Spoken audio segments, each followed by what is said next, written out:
So, ta-da! Good evening, ladies and gentlemen. Today I'm going to present proudly my little show and tell about my very homemade, home-brewed screen. This is a 256 by 256 pixel monitor on an oscilloscope that is using the XYZ mode to present a picture and text and characters that show the text in pixels. And in a moment I will turn on the light and I will explain how this works. Do you remember this font? Well, if you have been in the 80s around computers, you might remember it. That's from the Commodore 64. Each character is 8 by 8 pixels in size, and this is sort of a preview video for one that I'll make a little bit more technical and in more detail, explaining, maybe using data sheets and everything. But now, before I turn on the light, I play a little bit with the settings of the oscilloscope. We can see here that there's a lot more light, a lot more brightness I can produce if I can get a better contrast. And of course I can produce darkness. And now we're going to turn on the light and we see how this is working. Lights on, and this is too much light, so we cannot really see there. Now if I direct the light like this, we have a good middle ground. So now I go back a little bit and I will show what we have here. What do we have? So basically all of the displays, whether we do a VGA or a composite, television or whatever, it's all basically a timing affair. So you have the electron beam that scans every line here and then goes from line to line and then frame to frame. The frame rate here is about 60 Hertz, which is standard to make it not flicker, and it's very nice. It's actually more than 60 Hertz. Might be some, like maybe 100 Hertz, somewhere between 60 and 100. And normally these horizontal and vertical deflection of the electron beam and the screen are going to be created by a ramp voltage. But then what you have to do, and you see this in all the videos that explain, or any explanation about VGA and composite monitors or anything else, even for the digital signals, it's all serial and it's all based on timing. I guess for the digitals, I'm not so sure. No, it is based on timing. And what you have to do is synchronize the timing of the screen with the timing of the video card.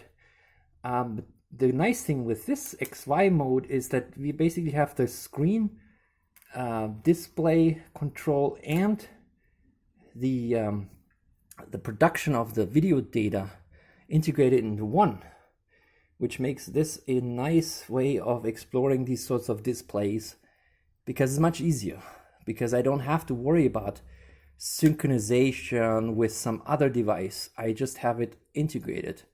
I can control this screen whichever way I want. And so how are we doing the synchronization and the timing? Well, it's all based on counters. Ever since the first digital clock, timing signals are based on counters. What do we see here? There's a bit of a mesh wire work still that is not really cleaned up. I don't like that.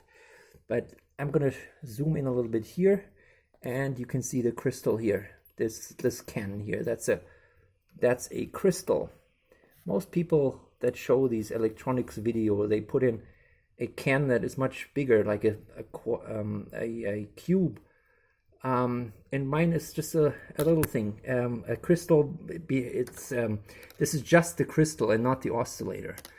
The oscillator I generate with just a 74LS04 hex inverter, where I need 2 inverter stages to produce the oscillation and then 1 more to clean up the signal. So I have 3 of those 6 inverter stages used. And there's another inverter stage that comes just very handy that I also needed. So I have 2 more free. Okay, after that clock pulse is generated at 4 megahertz, it goes into 2 counters, which together make 16 counter stages. 16 stages, what does this mean? It produces 16 bits, which means 8-bit times 8 bits. Well, you know that 8-bit produces 256 different numbers.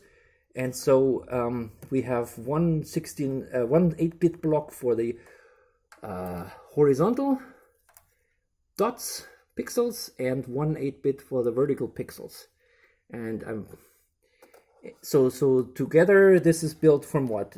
I couldn't find a 16-bit counter, and I didn't want to build it up from individual 4-bit counters, which I usually use. So I started with a I start here with a counter that I've never used before. What is it? I think it's 164. I don't remember it right now. I will look it up and put it in the description. And then this is the legendary CD's 4040 12-bit counter, CMOS. First time I'm using CMOS. Works very nice. And then what do we have? And then we need to take these 2 clock pulses, 2 counters of 8 bits, and we have to convert this into an analog signal. So how do we do this? With a digital to analog converter. Now, you can get DAC chips, right? Digital to analog converter chips, but I couldn't actually get one that I could get to work, and you can build your own. The way you do it is, first you have to get all your 8 bits in a clean current, so they all have to behave the same way. All the 8 bits have to have the same current, same resistance, and so on. And then you put it into an R2R ladder. It's a resistor ladder. Very simple, extremely simple. If I show you the schematics somewhere, you'll see it's extremely simple. It's just amazing how simple it is. And so that creates a ramp. So you have a horizontal ramp that goes very quick because it needs to go over every line that is being scanned, and then the vertical ramp goes slower. It has 60 hertz. Okay, so then this is the output, one wire and the other. One is X, this is the X wire, and this is the Y wire, and they go in what? They just go into the oscilloscope probe, and it goes in here. So that's already it. Okay, so then all we need to do now is turn the electron beam on and off at every pixel, depending on what the data is. First, I show you the electron beam control that goes into the back of the oscilloscope. Is called the Z input, and that needs to be driven at some plus minus 10 or 12 or whatever, 9 volts, and that is the TTL logical signal level is 0 and 5 volt. So we need to translate that, and this is what 2 transistors do. A guy on the Electronic Stock Exchange named Bruce Anderson or something helped me with that, and that was really nice. So this works very nice, and I can show that at some point on oscilloscope how this works. But anyway, so now we have the pixel on and off, the electron beam on and off signal that has to be generated from what? From something that produces each pixel at the right time. And what does that? It does a shift register. So this is what this thing is. This is a 74LS166 shift register. Very nice, not too big, and it has 8 inputs for the byte-oriented data that comes out of this EPROM here, this character EPROM, that has 1 bit per 8 bits per byte, right? So it's 8 pixels for each line of a character, right?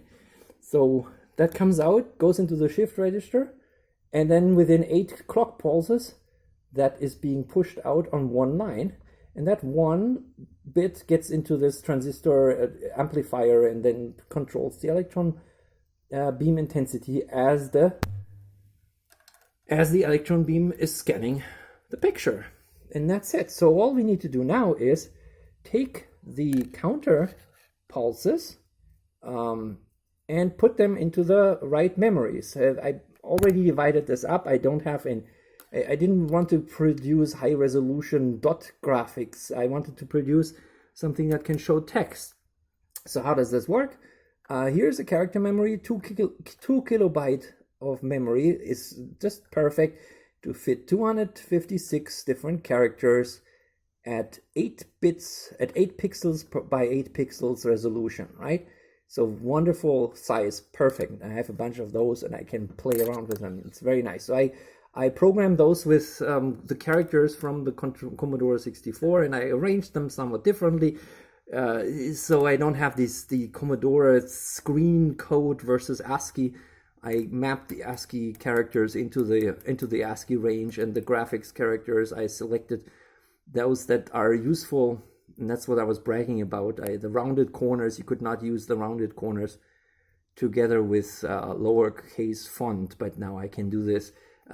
This comes at the expense of not having the inverted characters. But if I want an inversion, if I care about this, then I could control the inversion simply by putting the output of this shift register through the inverter and then back into the electron beam. So inverted characters is totally easy. There's no need to waste space in the character memory for that. And then this is also 2 kilobyte memory that has these 8 pages of screen as text, basically, as individual characters. Each character 1 byte, and that's it. And I can do a better resolution than this, but it's not very readable. So I use this I bunch up 2 by 2 pixels into one logical pixel, and it looks better. Okay, so I'm already at 12 minutes, so I'm gonna cut this short now. I just wanted to look at the simple way of doing this. So it's just a counter, digital to analog converters, which could be little chips, but this way it's really nice to see how it's done, homebrew from scratch. And then we have these 4 segments of let's say actually 5 segments of these counters that are being used. There's 3 bits, and it goes a little crisscross. Why is that? Let's see. The X pixels do not require any address lines here for this memory, because they come out and then they get just clocked into the shift register. So 8 pixels in horizontal direction just are being clocked out of the shift register. They are not individually addressed. These address lines here, we first go into the text memory, right? So these higher, so 3 address lines are being, here's 4 address lines go into the text memory as the lowest address lines in text memory. How is that? So the first time we come through with a pulse here, we look at the first character, and then we look at the second character, and so on until we have 16 characters.